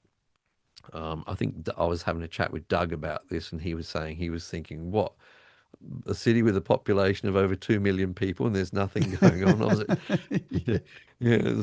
So yeah, it's kind of really, really good, and I feel like it's going to help my music. Actually, if we want to bring it back to that, I feel like, as I was saying earlier, what are you going to write about if you're not experiencing life? And also it's a counterbalance to online life, where we're so dominated, especially at the moment. Like, I'm talking especially at the moment. I don't even have to say the thing that's occupying people's consciousness at the moment for you all to know exactly what I'm talking about. Yep. And it's worrying you, and it's concerning you, and it's getting you down and all that. And I get that. I'm equally concerned. But there's a counterbalance to that, which is what I've found over the last couple of weeks. There's just some wonderful people out there, and they just want to have a chat with you and get to know you and be friends with you. And they've got wonderful stories in their wonderful lives, which are sometimes nothing to do with music or music production and all that sort of thing. And just get out there and do it. It's really good for you, really, really good for you. Well, it has been for me anyway. So that's my little... No, it's perfect. thing. And I'm going through that too at the moment, right? And I'm doing a rant this week on how much my rant this week is going to be how much you let things affect you, and that it's your fault, right? Once we realize that we allow this to affect us so much, right? I see it all the time, just with trans people too, getting pronouns wrong, right? Yeah. And I sit there sometimes and think, listen, there are much bigger laws that are changing right now that are going to affect you than the pronoun. You're never going to see that person again. And women who are born with vaginas get mispronounced all the time, right? Not everyone looks like the ideal thing. There are bigger things, and it's the things that you allow to affect you are the things that are starting to shape your life. And you have to take a look at that, right? But you're right. There are good people out there. Like, I think we've fallen into this trap of going, fuck people outside this world. Why is everyone an asshole these days? But it's like, no. Look, I'm going to play this song, and then we're going to talk about the state of the world, because I love this song. It's called "God Should Be Ashamed." Oh wow. Okay. Yeah, it's heavy, right? It's a heavy song. I'm going to play it now, and you guys are going to love it. It's one of my favorite songs of yours. So let's do it right now. Let's bring it up here and go for it.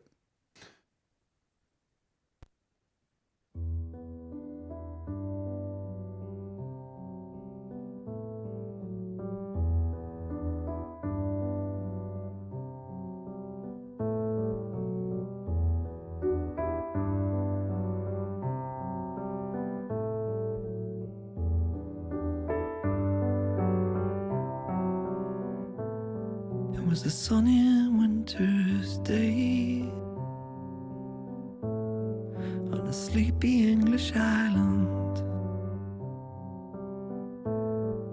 The day you went away, I felt that everyone should feel the grief with me.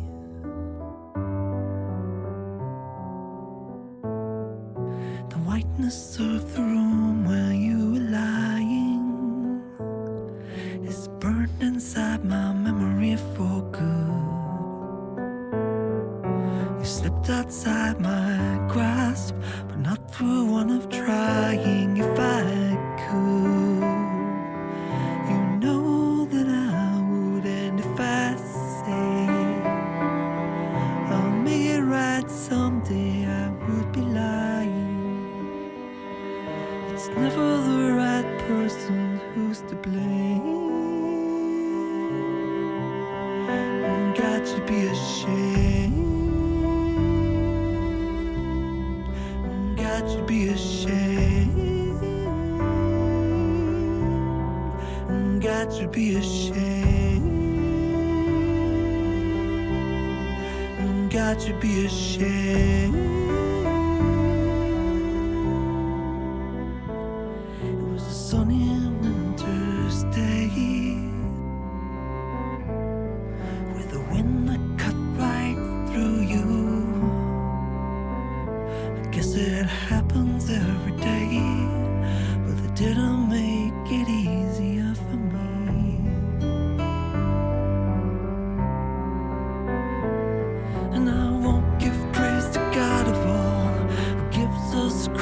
great and small. I curse him as he's taking them away.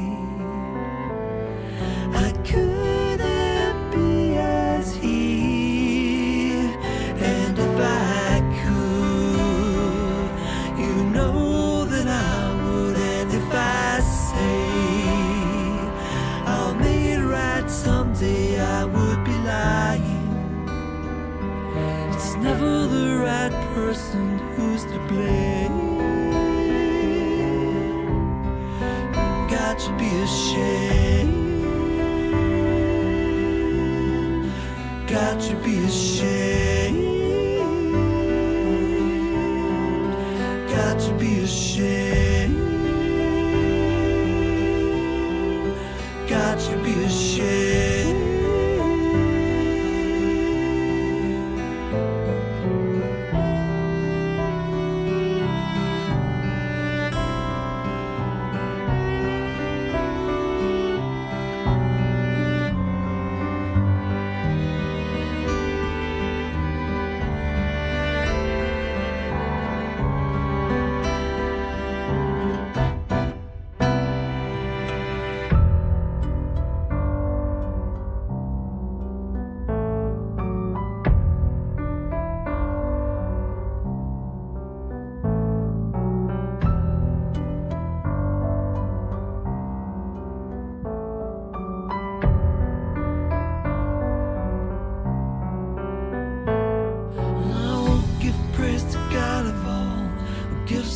Creatures great and small, I curse him as he's taking them away.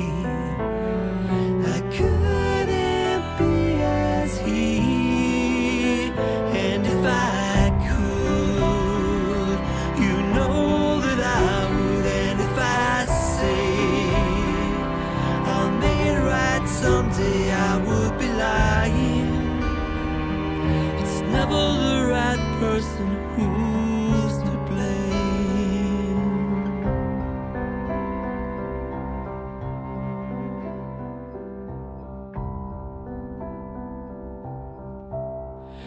God should be ashamed.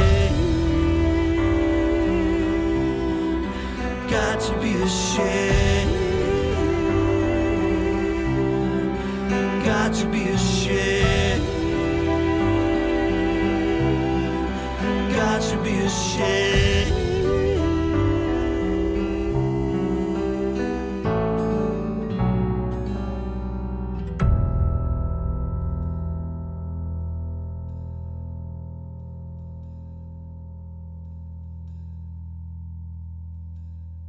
Heartbreaking. Mm. I've listened to that one for a while. Yeah, and we talked about this when you were on last time, right? So we played this. Oh man, it always gets me, that song. I'm watching you too, and back there and going, you know, sometimes as artists we write these things down, we put them out there about these things that happen in our life, and they're fucking hard, man. And Yeah. Yeah, that was you know, I suppose the only reflection I'd make on that, yeah, probably I don't want to talk about the yeah, subject, but I think if I could recommend to people, try and write one song in your life where you really expose, where it's raw, you know, yeah, and you know, when you do that, when you're vulnerability is what I'm talking about more than anything. Um, the payoffs are high, you know, because you'll reach someone else, you'll reach people yeah. with it. People know it when they see it, and it's hard. But yeah, I would just ask everyone who's watching, what's the song you're scared to write? What's the topic that you're scared to write about? And then that's probably the song you should write. That's your next You song. know, yeah, yeah. Yeah, If you can do that, then you know that particular song will always be special to me because of the subject matter. You know, beyond anything else. Um, but also it's special now because you know over the years it's really reached people and made them feel something, and you know that in itself is special. But yeah, And if you want to get into the I couldn't weeds I of it, couldn't help but listen to some of the production though and go, geez, I wish I'd sustained some of those piano notes a little bit longer. yeah. See, I didn't listen to that at all. I was too busy crying here.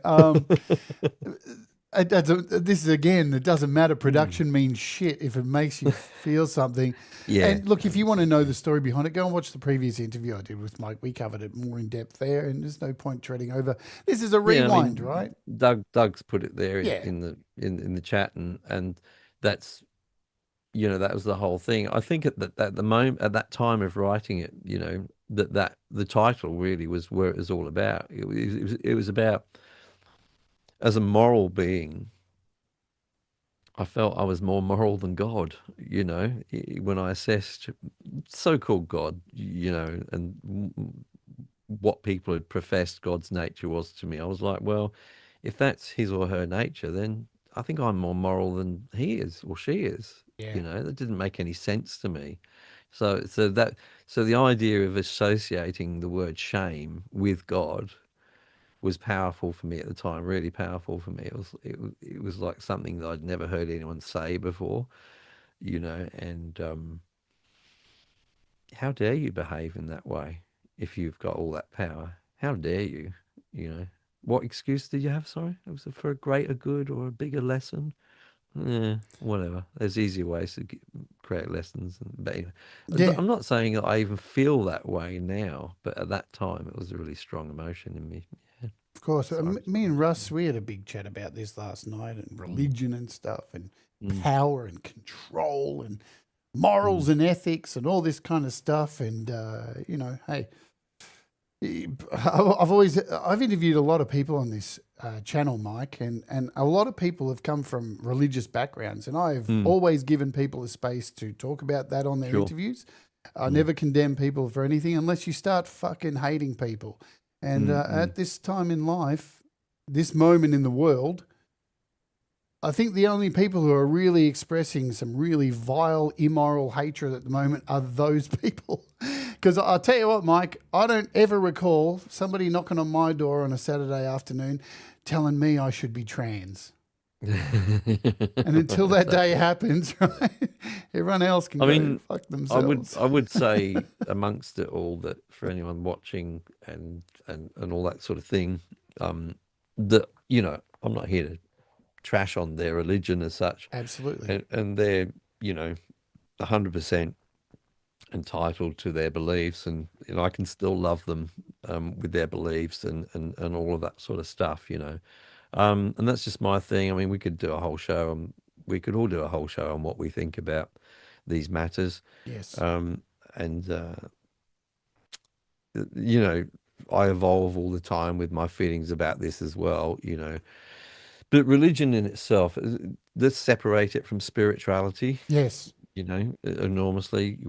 I'm sort of talking about religion in the context of organized religion, and the way that ultimately across all different religions, actually, um, there's an enormous amount of hypocrisy goes on, and I think it's really well on display at the moment.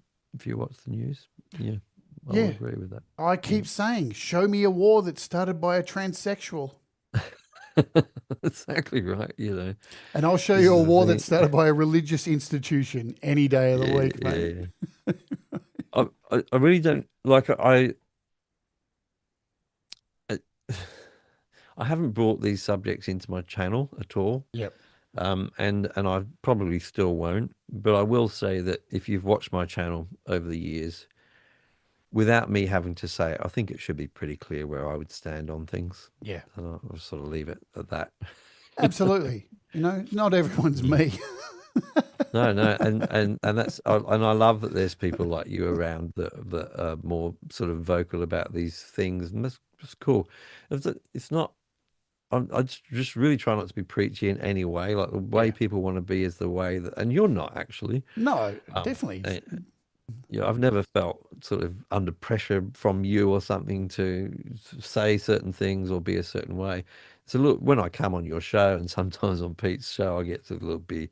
It's like my little place where I express myself in a slightly different way, I suppose. But Yeah. I'm always glad to give you that space too, right? Because, there's certain things today we're not talking about. I'm just putting that out there. And it's like anyone who comes on the show. Sometimes people will say, hey, look, I don't want to talk about this. And I'm like, oh, fucking 100%. But, talking about your channel, right? Because when you first came on here, backtracking a little bit, the channel was a lot smaller. Now it's massive, right? Yeah, Huge, 170,000 plus subscribers. Mm. And you've got to have some kind of control with that stuff too, because it puts people off and they're not coming there to hear your opinions on that. Right? Yeah. But you can be... Yeah.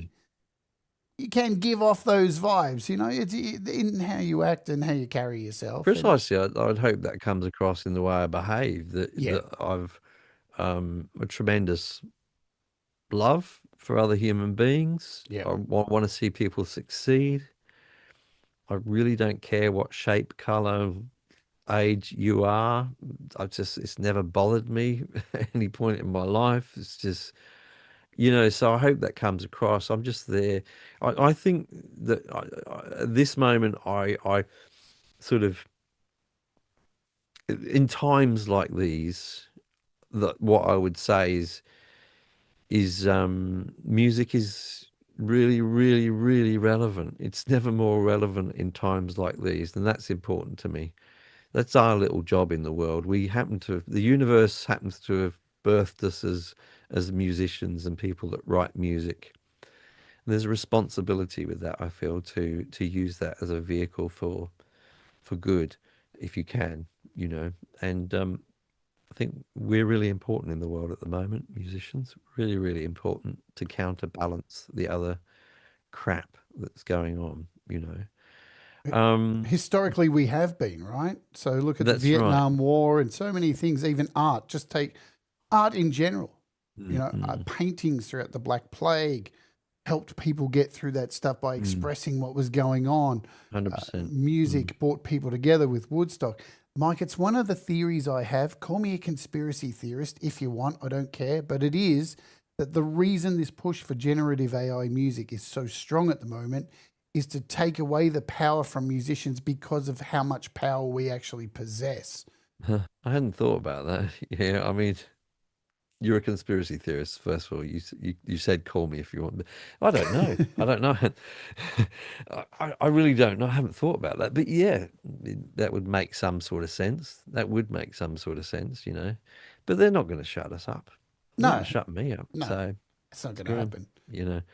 But yeah, at the moment, I would just say to people that no matter how you feel about the way the world is, don't lose sight of the fact that when you go out on Saturday night and do your cover gig in your local band and people are happy and have a great time, perhaps they're a little drunk and what have you, that you're playing your role in injecting a little bit of goodness and fun and love into the world. You might be going out busking, or you might be releasing a song on SoundCloud or what have you, and a few people listen to it. Like, understand the power that you have.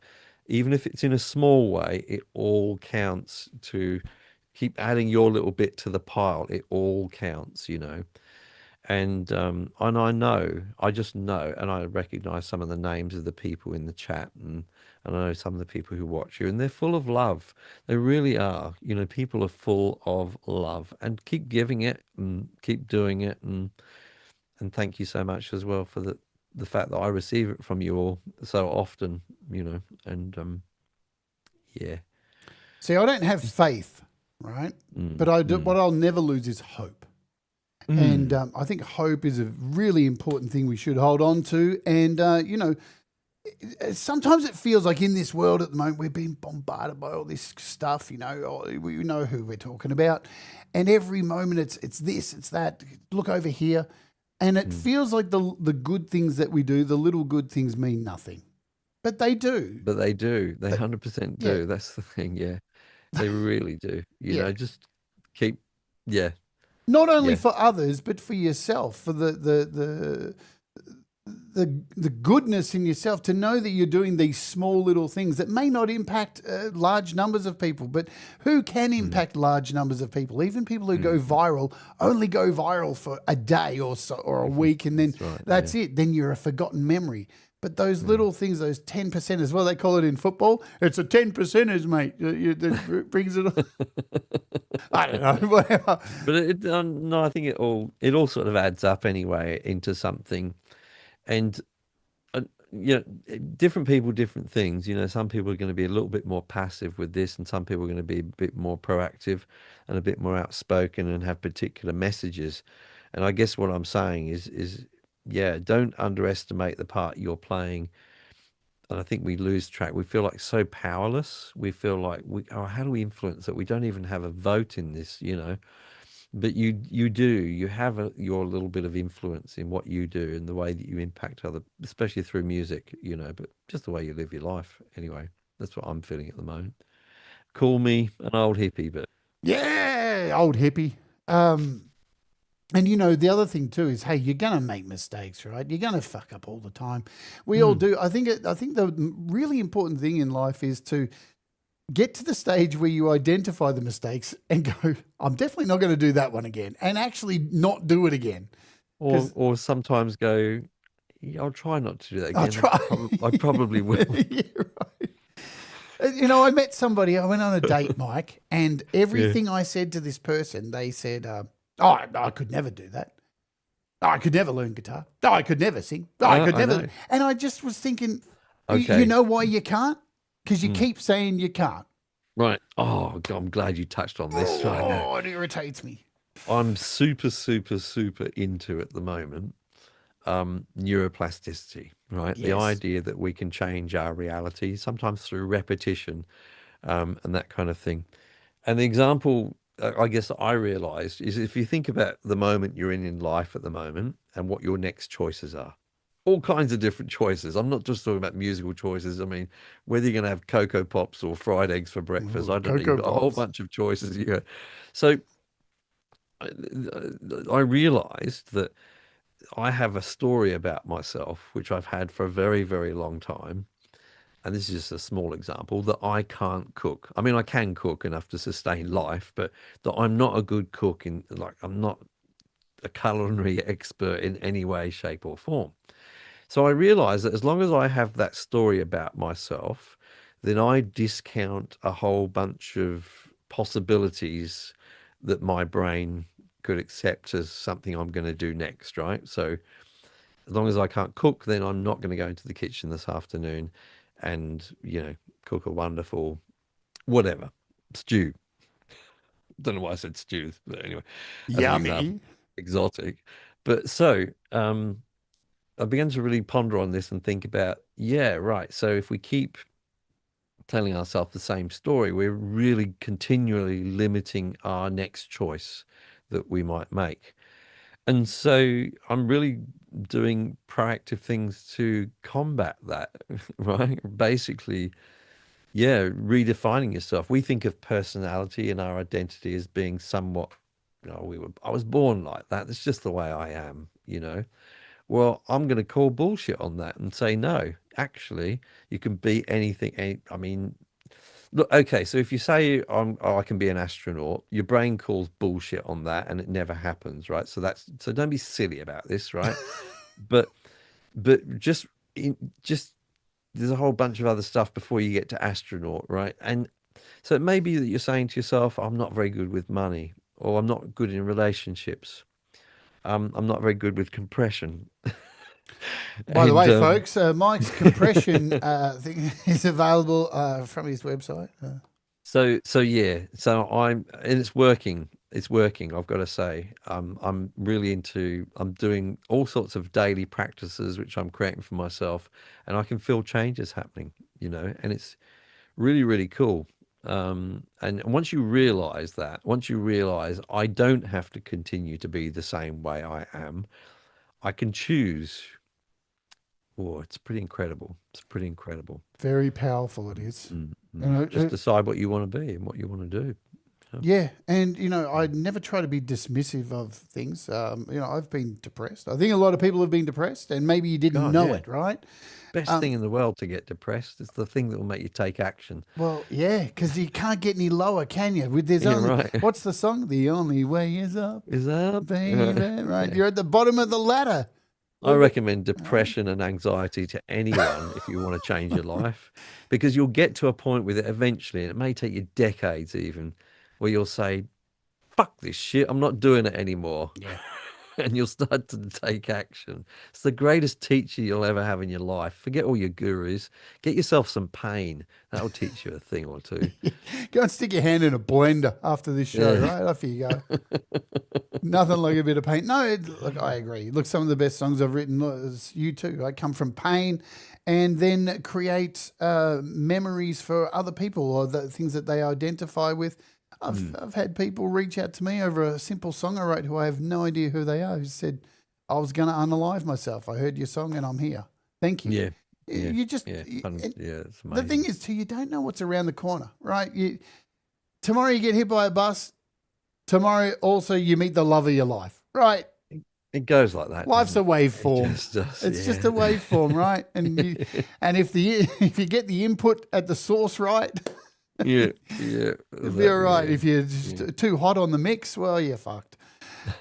Speaking of mixes, when are you bringing back Fix Your Mix? It was a really popular thing on your channel. Is it in your orbit? Is it something you're considering? Because I used to love coming on your show, having a bit of a giggle, listening to people's music and offering up some advice, which you probably shouldn't take because I'm a dickhead. I think in the format that it was in, certainly it's not coming back. Right. Because I'm like anyone else, I want to evolve and do new things, and looking backwards and going backwards is not such a thrill for me. But I have been in discussions with people, certainly about doing something live on a regular basis. But I think I'm more inclined to go toward songwriting and that kind of thing now rather than mixing. Yeah. So it may be something kind of similar, but more towards the soft science, as it were, of what we do. I'm all in for that because songwriting is so important, right? Again, So it's a hard thing. So if I followed the similar format, I mean, if I could get people to send in rough versions of their songs that they just recorded on their iPhone or whatever, not non-produced stuff, and we were able to give feedback to people about how the song's going, and so this is before they've produced it, that would be quite interesting to me. Oh, mate, there is listen, everybody, and you can't tell me that this isn't real. If I scroll right now, we've all got them.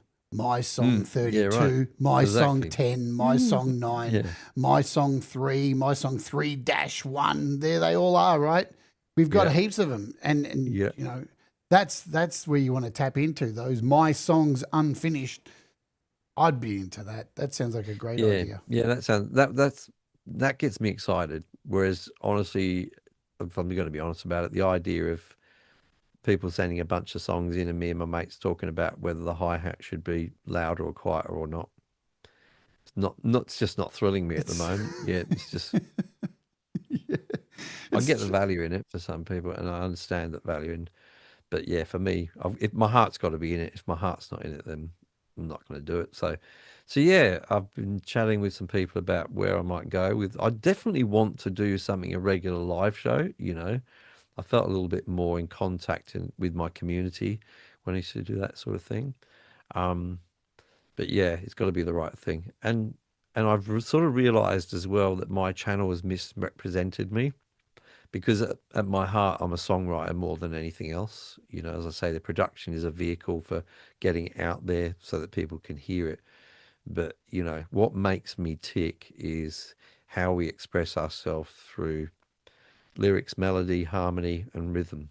It's really interesting to me. Always has been, always will be. Yeah, probably. I'm a big believer in the way things drop and they're meant to be, right? Because it just falls into place. It's like having you on today.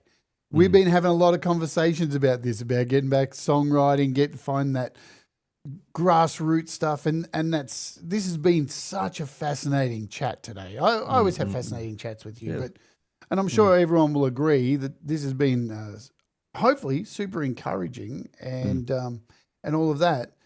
Creative Sauce.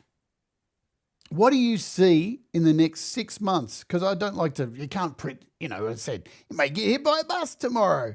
Nobody wants that, but if I said a year, you don't know what's going to happen. What do I'll you? be honest with you. Yeah.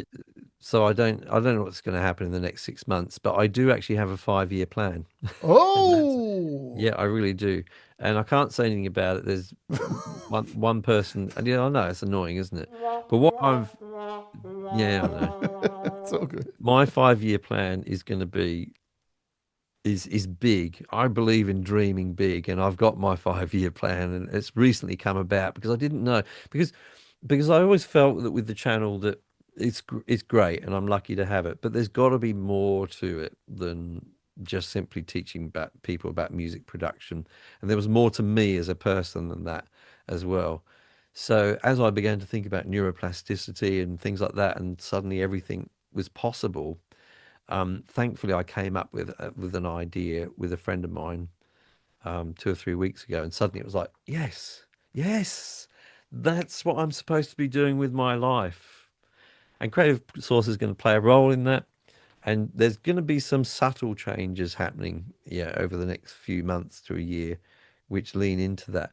But I'll only say that the idea I've got is beyond music, but it's so music focused, but it's beyond music, and it's about us serving the human race in a much better way. And I really believe in this at the moment. I want to counterbalance the negativity with the positivity.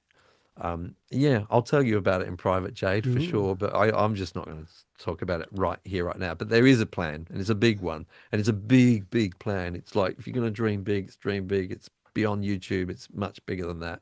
And I've been really inspired, and it's partly because I've been going out and meeting these people, and I've met some people that are doing some really amazing things in life, like incredible things. Young people who are achieving incredible things, and I realized when I watched them that basically they're saying yes to life. They're not putting up barriers. They're having ideas and they're going, I'm going to do that. Yeah. I met a Ukrainian girl the other day, 27 years old, and we were talking about some cultural thing, and she brought up a specific thing when she was on the border of Afghanistan and Pakistan one day, and a certain thing happened to her, and we were discussing it. And I said, "So why were you there?" And she said, "I'm a documentary filmmaker." And I said, "Oh, that's interesting. You've been to that? How many countries have you been to?" She said she's been to 97 different countries. She's 27 years old, and I thought, bloody hell, this is a person who says yes to life. They don't Yeah. go, "Oh yeah, I can't do that because that would be difficult," and I don't. So that was inspiring to me. I've met 2 or 3 other people recently like that. And that's when I thought to myself, if I could just say yes to life, what would I do? And that's when this idea came about. And I wish I could tell I people love about it. I love it. So, in short, Mike's becoming an astronaut. it. Yeah, there's something like that. Call Yeah. back. Last Yeah. question I got for you today before we play your final track. We got Pete Johns coming up next, so I've got to really be on the clock and My stuff. my mechanic's gonna come and do my car soon as well. I just realised. So. Nice. So, Mike Enjo, if you were stuck on a desert island and there was only one album you could have with you and play it on a magic CD player that doesn't even exist, what would it be and why? Okay, Computer, Radiohead. Yeah, just really like the album. Love the variation on it. For me, it was Radiohead. I mean, I'd loved all the previous iterations of Radiohead as well, but to me, maybe it was a timing thing and what life was happening to me at the time that album was released. Yeah, but there's just so much in the album. Once in a while, I go back and go, yeah, it's just the tones, the sounds, the creativity, the heartiness of it, the lyrics. Brilliant. Tom York. I Love the agree. man. It is. Yeah. It's a moment in time, right? And Yeah. you can go back to it any time and feel that moment again, and new moments too. It transcends that album. Good choice, folks. We're closing today with Mike's brand new single called "I See Red." I love the video clip of this, and it really. There's so much to it, right? Because everything we've talked about today is in this, getting outside and the way it's shot, and there's just a lot to it. And you guys are going to love it if you haven't already seen it. Remember, all the links to Mike down in the description. Go and do them, hit them up. Go and listen to his music, all that stuff. Do the right thing. Go and support him, right? Because he's been supporting us for a long time. And I'll tell you a quick story. If it wasn't for Mike, I wouldn't own my little Arturia keyboard. He put me in touch with Arturia back in the day. And this is the kind of thing we used to do here on people put others in touch with people, and it's sadly not a thing that's happening as much. But thank you so much for coming on here. Oh, It's been a great absolute chat. thrill. Thank you so much, and also thank you for your friendship as well behind the scenes. You're amazing. You know, love you heaps. You know, Same. you're incredible, and also to the people who have been in the chat. Yes. And people are so kind and everything. The people watching on the replay, it's never lost on me. Always appreciate it very, very much. Your encouragement and praise. It's always lovely. Thank you. Thank you. All right. Now, I know I've missed some of you in the chat. Hey, if you're watching on the replay, do the things. Yeah, you click all the stuff, all the things. We've got opening hour coming up this week. Lots of tutorials coming up. Pre-recorded tutorials drop every day here on the channel now, and live streams. So let's get on with this. Thank you also to DistroKid for sponsoring the show. You know the deal. I love you, DistroKid. Right, you know the deal. This is I See Red by Mike Enjo. Please stay on the line so I can say goodbye to you at the end. This is, you're going to love this. Let's Oj.